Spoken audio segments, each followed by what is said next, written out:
Bismillahirrahmanirrahim. Assalamu alaikum. With the last topic of flash memory from chapter 2, I'm Ma'am Hadija. Up till now, we have discussed variety of computer memories like primary memory and secondary memory. Flash memory is also type of secondary memory, and it is also non-volatile memory that data will remain stored unless we delete it from the flash memory. Flash memories are chip memories and semiconductor memories, and they are considered as type of EEPROM. We studied that ROM is read-only memory and data cannot be rewrite or they cannot be reprogrammed, but with advancement and with some techniques, data can be erased from ROM. EEPROM वो type थी जिसके ऊपर से हम electrically data या electrical pulses से data जो है वो अरेज करके उनके ऊपर दोबारा राइट कर सकते हैं। तो फ्लैश मेमोरीज जो हैं वो EEPROM की टाइप की कंसिडर की जाती हैं। They are chip memories like RAM and ROM, उनकी तरह ये चिप मेमोरीज भी हैं and they are created or they are manufactured on semiconductor material. इनकी जो बेस होती है वो semiconductor material की होती है. There are also called solid state devices. Solid state devices वो होती हैं कि जिनमें से data access करने के लिए कोई moving part नहीं होता है, यानी जब CPU इनमें से data access कर रहा होता है तो कोई मैकेनिकल मैकेनिज्म नहीं होता है लाइक इन हार्ड डिस्क और कॉम्पैक्ट डिस्क। और हमने पढ़ा कि हार्ड डिस्क या कॉम्पैक्ट डिस्क में से पहले डिस्क रोटेट करती है, डिस्क को कॉन्टिन्यूसली रोटेट करना होता है और देन रीड राइट हेड जो है बैक एंड फोर्थ मूव होके उनके ऊपर से डेटा कर रहे होते हैं, तो वो थोड़ा सा स्लो इन ऑपरेशन कंसिडर की जाती हैं। तो इस को एलिमिनेट किया गया है by creating solid state devices. जैसे आजकल हार्ड डिस्क भी जो हैं वो इसी टेक्निक को यूज करके बनाई जा रही हैं, ठीक है। और बहुत सारे लैपटॉप्स के अंदर SSD डिवाइसेस जो हैं वो एम्बेड की जा रही हैं। They are called SSD device, no moving part. इनका जो नाम है flash, it comes from their characteristics that large और huge amount of data or a chunk of data can be accessed from them in a flash or so quickly as there is no moving part in them. They usually come in two forms जिनसे हम बहुत अच्छी तरीके से familiar भी हैं। Flash drives जिनको USBs कहा जाता है एंड मेमोरी कार्ड्स, ठीक है। और ये दोनों फॉर्म जो है आजकल कॉमनली यूज होती हैं as flash memory. First type is flash drives which are also called USBs, ठीक है। और बहुत तरह की साइजेस में और शेप्स में आजकल फ्लैश मेमोरीज जो हैं फ्लैश ड्राइव्स अवेलेबल हैं depending on their storage capacity and depending on their company। इनकी जो है वो कॉस्ट वेरी कर रही होती है। They can easy to carry as they are small in size, they are light in weight, और usually हम एक कंप्यूटर से या लैपटॉप से दूसरे जगह पे डेटा ट्रांसफर करने के लिए हम इनको यूज कर रहे होते हैं एज पोर्टेबल डिवाइसेस। इनकी जो स्टोरेज कैपेसिटी है उसकी भी एक वैरायटी वास्ट वैरायटी जो है अवेलेबल है और उसी के लिहाज से इनकी कॉस्ट भी वेरी कर रही होती है। Earlier they only provide data in MBs but now USB come in GBs and their storage capacity varies from 2 GB to 256 GB, जो कि ह्यूज अमाउंट में डेटा स्टोर करने की कैपेबिलिटी है।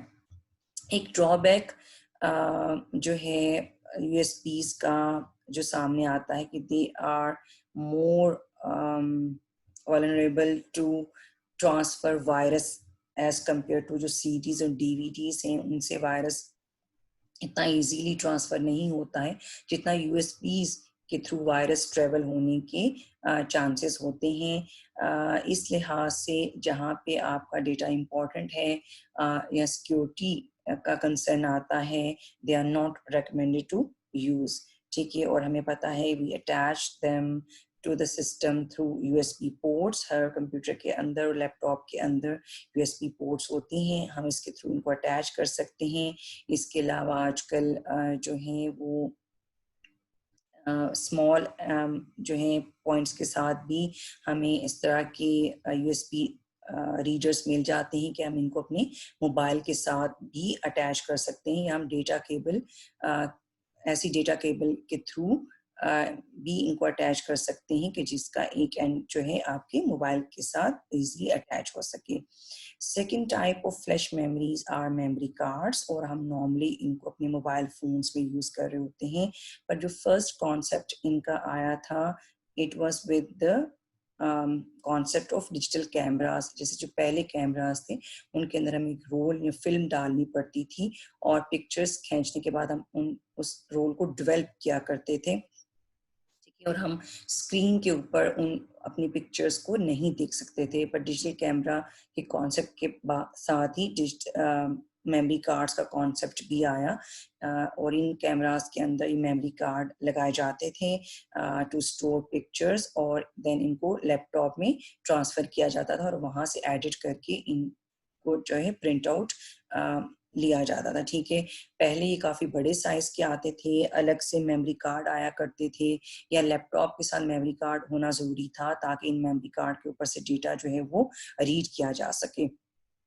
ठीक है, नाउ दे कैन डायरेक्टली भी हम डिजिटल कैमरास को अपने लैपटॉप के साथ लगा के या सिस्टम के साथ लगा के जो इनके ऊपर पिक्चर्स होती हैं उनको जो है ट्रांसफर कर सकते हैं अपने लैपटॉप्स में और अपने सिस्टम्स में। ठीक है, now they are also in part of mobile phones and video games. ठीक है, मोबाइल फोन्स के अंदर हम बहुत ही छोटे साइज के, जिनको माइक्रो SD कार्ड्स भी कहा जाता है, अटैच लगाते हैं, क्योंकि आजकल के मोबाइल्स भी बहुत स्लिम हैं, तो जो मेमोरी कार्ड्स हैं उनका साइज भी छोटा होता जा रहा है।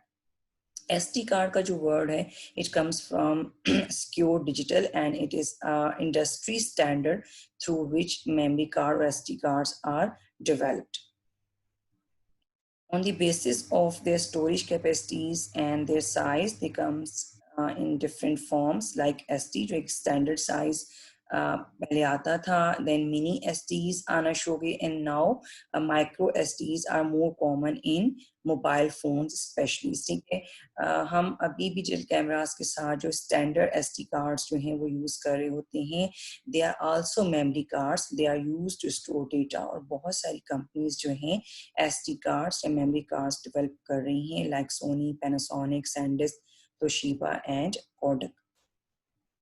Next, we will discuss advantages of flash memory. First, as they have no mechanical characteristics or mechanical movement, so they are fast read write memories के डेटा इनसे रीड भी किया जा सकता है और डेटा उनके ऊपर राइट भी किया जा सकता है। ठीक है, और चूंकि चिप मेमोरीज भी हैं ये, और हमें पता है चिप मेमोरीज जो हैं ऑपरेशन के लिहाज से फास्ट होती हैं एज कंपेयर टू जो आपकी मैग्नेटिक डिस्क होती हैं या मैग्नेटिक टेप्स होती हैं उनके मुकाबले में। They are non volatile memories, इनके ऊपर डेटा स्टोर रहेगा, अब इनके ऊपर जो भी पिक्चर्स या वीडियो सेव करते हो वो स्टोर रहेगा अनटिल आप उसको खुद अरेज नहीं करते हो। They are light in weight और स्मॉल साइज की होती हैं फ्लैश मेमोरीज, और इजी टू ट्रांसफर डेटा। ठीक है, पॉकेट में या अपने वॉलेट में इनको इजीली कैरी कर सकते हैं डेटा ट्रांसफर के लिए। And their operation is noiseless.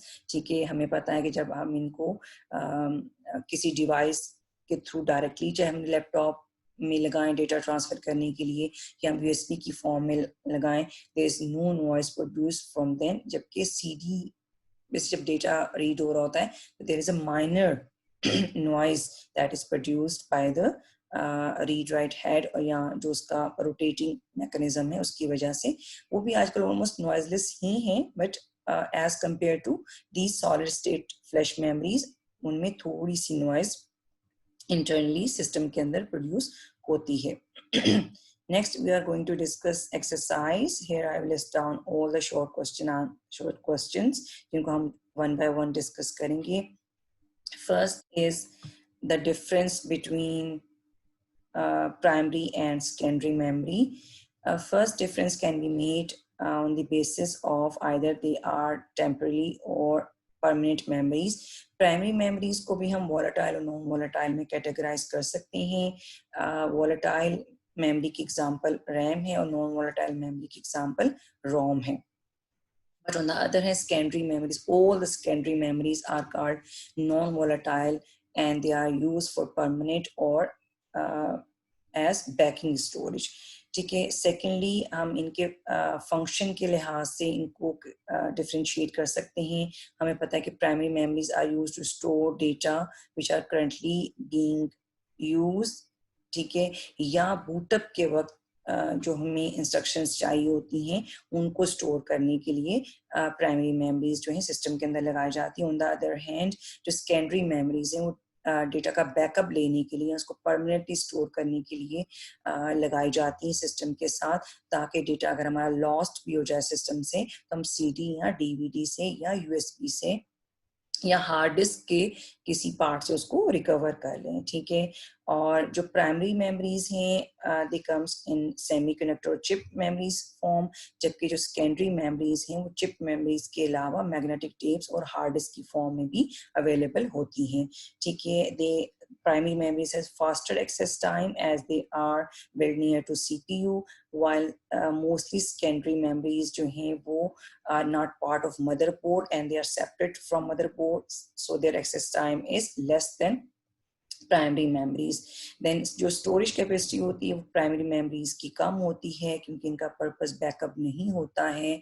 ठीक है. और जो सेकेंडरी मेमोरीज हैं उनकी कैपेसिटी जो है वो ज्यादा होती है क्योंकि इनका पर्पस डेटा का बैकअप लेना होता है.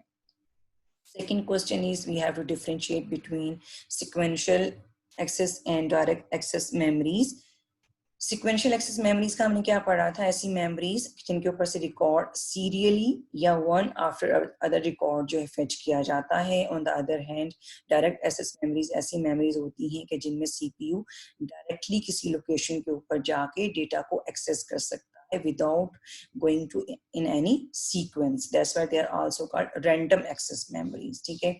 जो sequential access memories हैं उनमें अगर हमें आगे का कोई रिकॉर्ड या लोकेशन को एक्सेस करना है then CPU have to go through all the previous record, उनको फॉरवर्ड करके जाएगा. अगर उसने कोई पहला रिकॉर्ड एक्सेस करना है और वो फिफ्थ लोकेशन के ऊपर है तो उसको रिवाइंड करके जो है वो बैक पे आना पड़ेगा. On the other hand CPU में ऐसा कोई मैकेनिज्म नहीं होता.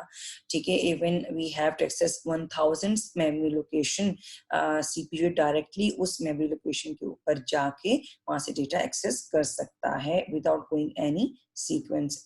एक्सेस टाइम ज्यादा होता है sequential access memories because of their this read write mechanism. और जो डायरेक्ट एक्सेस मेमोरीज का जो एक्सेस टाइम होता है वो कम होता है. They are fast in operation. ठीक है.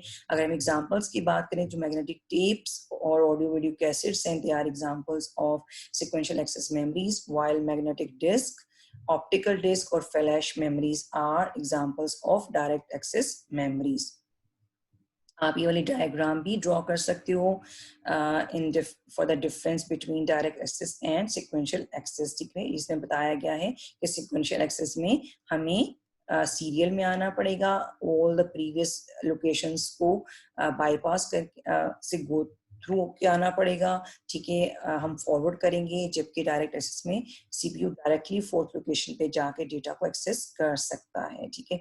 Next question is why data access time in sequential access memories is more than random access. यानी क्यों जो एक्सेस टाइम होता है किसी डेटा को एक्सेस करने का जो टाइम होता है is more than as compare to direct access या random access memories.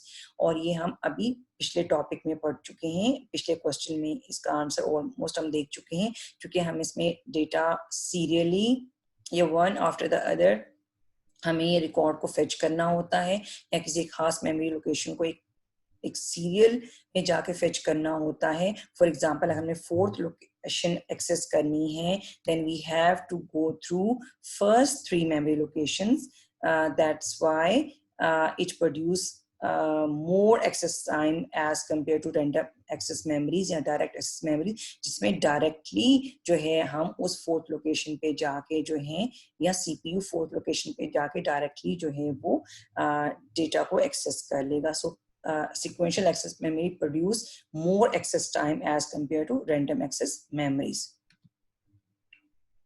Next question is that if cache memory is removed from the computer, what will happen to the system? या क्या affect होगा system के ऊपर कि अगर हम वहाँ से cache memory remove कर दें? हमने cache memory का क्या पढ़ा था? There are 3 types of cache memories. One is built inside the CPU and other 2 like L2 and L3 are built between the CPU and RAM. और पर्पस इनका क्या होता है कि जो नेक्स्ट पॉसिबल डेटा फेच करना होता है सीपीयू ने, या जो मेमोरी का या रैम का जो मूविंग या जो एग्जीक्यूशन पार्ट होता है वो ये स्टोर करती है कैशे मेमोरी. ठीक है. और हमने ये भी डिस्कस किया था कि एक्सेस के प्रोसेस को फास्ट करने के लिए कैशे मेमोरीज जो है वो बिल्ड की गई. जो आपके अर्लियर कंप्यूटर्स थे उनके अंदर कैशे मेमोरी का कॉन्सेप्ट नहीं होता था, सिर्फ रैम हुआ करती थी और सीपीयू को बार बार स्विचिंग करनी पड़ती थी रैम में डेटा को फेच करने के लिए. जो इंस्ट्रक्शन उसके अकॉर्डिंग डेटा को फेच करने के लिए, एक्सेस करने के लिए उसको बार बार सीपीयू के अंदर रैम के अंदर स्विचिंग करनी पड़ती थी. इस प्रोसेस को एलिमिनेट करने के लिए और कम करने के लिए क्या किया गया है कि कुछ मेमोरीज जो हैं वो सीपीयू के अंदर बिल्ड कर दी गई हैं कि नेक्स्ट डेटा या जो करंटली डेटा एग्जीक्यूटर उसका जो कुछ पार्ट है वो जिसके ऊपर एक्शन परफॉर्म हो रहा है वो सीपीयू के अंदर लाके स्टोर किया जा सके ताकि फास्टली जो है वो सीपीयू उसको एक्सेस कर सके. जितना ज़्यादा उसके करीब होगा उतना उसके लिए इसको एक्सेस करना क्या होगा, फास्ट होगा. तो अगर हम रिमूव कर देते हैं कैशे मेमोरीज को, so it will affect on the speed of the CPU. System will get slow down और जो उसकी efficiency है वो क्या हो जाएगी, वो कम हो जाएगी. Next, we have to differentiate between RAM and ROM. RAM stands for random access memory and ROM stands for read-only memory. ठीक है. जो RAM है वो बोथ पर्पस के लिए यूज होती है. डेटा हम इस पर रीड भी कर सकते हैं, उसके ऊपर राइट भी कर सकते हैं. जबकि एज नेम शोज रोम के ऊपर से डेटा, जो टिपिकल रोम है उसके ऊपर से डेटा सिर्फ रीड किया जा सकता है, इसके ऊपर डेटा राइट नहीं किया जा सकता. जैसे हम रैम के ऊपर हम यूजर्स भी डेटा राइट कर लेते हैं. ठीक है. और जो रैम होती है दे आर वोलेटाइल मेमोरीज, यानी जैसे ही पावर टर्न ऑफ होगी या स्विच ऑफ होगी तो डेटा लॉस्ट हो जाएगा. जबकि रोम जो है वो नॉन वोलेटाइल मेमोरीज होती हैं, डेटा लॉस्ट नहीं होता है even the power is cut off. ठीक है. There are 2 types of RAM, that is dynamic RAM जिसको डी रैम कहा जाता है और स्टैटिक रैम जो है और जिसको एस रैम कहा जाता है. ठीक है. देन रोम की 3 डिफरेंट टाइप्स हैं, P ROM, EP ROM and EEP ROM, जिनको हम ऑलरेडी डिस्कस कर चुके हैं. ठीक है. और जो रैम है वो टेम्पररी या for time being data store करने के लिए यूज हो रही होती है रैम जो है. ठीक है. जबकि रोम जो है as it is non volatile memory तो इंस्ट्रक्शंस को परमानेंटली स्टोर करने के लिए यूज हो रही होती है. आप इसके अलावा इसका फंक्शन भी लिख सकते हो कि रैम जो है वो यूजर का जो करंटली एग्जीक्यूट हो रहा था डेटा उसको स्टोर करने के लिए यूज हो रही होती है, और रोम जो है बूटअप प्रोसेस को सक्सेसफुली कंप्लीट करने के लिए इंस्ट्रक्शंस को स्टोर किए हुए होती है. Next question is what is the purpose of secondary memory? Secondary memory की आप इसके अंदर डेफिनेशन लिख सकते हो और इसकी कुछ कैरेक्टरिस्टिक्स लिख सकते हो और आप इसके अंदर सेकेंडरी मेमोरी की एग्जांपल लिख सकते हो. मेन पर्पस इसका जो है वो डेटा बैकअप लेना है या डेटा को परमानेंटली स्टोर करना है ताकि अगर डेटा लॉस्ट भी हो जाए किसी केस में, ठीक है, तो हम जो है उस सेकेंडरी मेमोरी से फेच कर सकें. बैकअप लेने का मतलब होता है कि किसी ऐसी जगह पे हम डेटा का बैकअप लेके रखें कि जो वो पार्ट बार बार इतना ज्यादा यूज ना हो रहा हो. ठीक है. तो इसलिए हम secondary memories like CD DVDs के अंदर जो है डेटा को बैकअप लेके रख देते हैं ताकि डेटा लॉस्ट हो जाए, किसी वायरस की वजह से डेटा हमारा अफेक्ट हो तो हम इनमें से किसी एक सेकेंडरी मेमोरी से डेटा जो है एक्सेस कर लें। Next question is we have to write down advantages of flash memory और हम flash memory के last topic में ये advantages कर चुके हैं and I hope कि मुझे इनको अब go through करने की ज़रूरत नहीं है। I think this is last question, that how the size of RAM affects the processing speed of a computer system. ठीक है, RAM which is random access memories जो store किए हुए होती है, वो instructions जिनके ऊपर user या CPU currently काम कर रहा होता है। ठीक है, size आजकल RAM का increase किया जा रहा है with time to time और reason ये है कि जितना ज़्यादा size होगा RAM का उतना fast CPU जो है वो switching जो process है it will be more faster as compared to with the small size of RAM। ठीक है, और जितना ज़्यादा size होता है उतना ही ज़्यादा डेटा भी स्टोर हो रहा होता है RAM के ऊपर। ये आप एक इनिशियल टॉपिक के अंदर पढ़ चुके हैं कि जितना बड़ा साइज होता है RAM का उतने ज़्यादा मेमोरी एड्रेसेस इसके अंदर हो सकते हैं। लेट्स से अगर हम कहते हैं कि एक मेमोरी जो है अगर 32 GB की उसके अंदर ज़्यादा डेटा स्टोर होगा, ठीक है, as compare to memory with a small size, और उसके अंदर जो number of bits at a time भी एक्सेस हो सकेंगी जिसको मेमोरी वर्ड कहा जाता है, ठीक है, वो भी ज़्यादा। और जितना बड़ा वर्ड साइज होगा उतना ज़्यादा बड़ा डेटा जो है प्रोसेस होगा। ठीक है, हम इसकी एग्जांपल ले सकते हैं। लेट्स से हम किसी कंपटीशन में हैं और हमें पिज़्ज़ा खाने को दिया गया और उसके डिफरेंट स्लाइसेस हैं, ठीक है, हम जितना बड़ा स्लाइस खाएंगे हमारे जीतने की या उस पिज़्ज़ा को प्रोसेस करने के चांसेस उतना ज़्यादा होगा। तो मेमोरी जितनी बड़ी होती है उसका मेमोरी वर्ड भी सीपीयू का ज़्यादा होता है, यानी सीपीयू ज़्यादा बड़ा बाइट वहाँ से उठा के ज़्यादा नंबर ऑफ बाइट्स वहाँ से उठा के या ज़्यादा बड़ा मेमोरी वर्ड उठा के एक्सेस कर सकता है। So it will affect on the speed की जितनी बड़ी मेमोरी होगी उतना ज़्यादा जो है वो सीपीयू फास्टली डेटा एग्जीक्यूट कर सकेगा। That's all from today's lecture. ठीक है, एक्सरसाइज आई होप आपको समझ आई होगी। लॉन्ग क्वेश्चंस जो है वो आपने अपने तौर पे करने हैं। We will see you in your next lecture with the new chapter, that is chapter 3, CPU or central processing unit.